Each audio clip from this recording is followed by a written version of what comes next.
नमस्कार दोस्तों, शिक्षकों की टीईटी परीक्षा को लेकर एक बड़ी और ताज़ा अपडेट सामने आ रही है।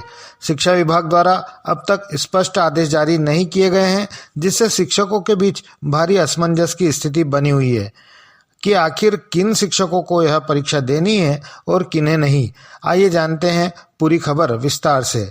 सबसे पहले आप सभी से निवेदन है कि इस तरह की शिक्षा विभाग से जुड़ी सटीक और महत्वपूर्ण अपडेट के लिए चैनल को जरूर सब्सक्राइब करें, वीडियो को लाइक करें और ज़्यादा से ज़्यादा शेयर करें।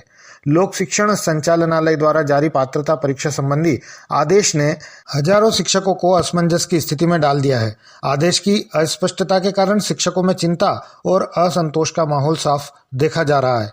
शिक्षकों का कहना है कि वर्ष 2005 के बाद नियुक्त सभी शिक्षक पहले से ही पात्रता परीक्षा उत्तीर्ण कर चुके हैं। वहीं वर्ष 2009 में लागू नियमों के अनुसार केवल उन्हीं अभ्यर्थियों की नियुक्ति की गई थी जिन्होंने निर्धारित पात्रता परीक्षा पास की थी और साथ ही डीएड या बीएड प्रशिक्षण प्राप्त किया था। ऐसी स्थिति में दोबारा पात्रता परीक्षा अनिवार्य करना न केवल तर्कहीन प्रतीत होता है, बल्कि यह निर्णय शिक्षकों के लिए अनुचित भी माना जा रहा है। शिक्षकों का यह भी तर्क है कि पूर्व में आयोजित परीक्षाएं भी पूरी तरह पात्रता परीक्षा के समकक्ष थी, इसलिए दोबारा परीक्षा का कोई औचित्य नहीं बनता। स्कूल शिक्षा विभाग का यह निर्णय जल्दबाजी में लिया गया प्रतीत होता है, क्योंकि आदेश पूरी तरह स्पष्ट नहीं है। जब शिक्षक पहले ही पात्रता परीक्षा पास कर नियुक्त हुए हैं तो फिर से परीक्षा लेना उनके आत्मसम्मान और मनोबल पर नकारात्मक प्रभाव डाल सकता है। इस मुद्दे को लेकर शिक्षकों ने अपनी आवाज उठाई है। मामला लोकसभा तक पहुंच चुका है और देश के शिक्षा मंत्री धर्मेंद्र प्रधान को भी ज्ञापन सौंपा गया है।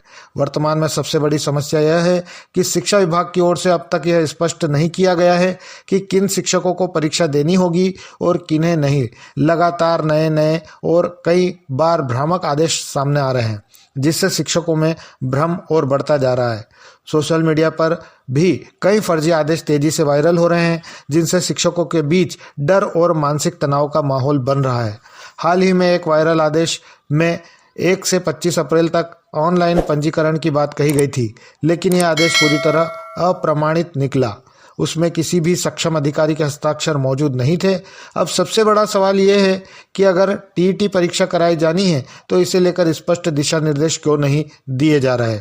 शिक्षा विभाग को चाहिए कि वह साफ साफ बताए कि परीक्षा कब होगी, फॉर्म कब से भरे जाएंगे और किन शिक्षकों के लिए यह अनिवार्य होगी।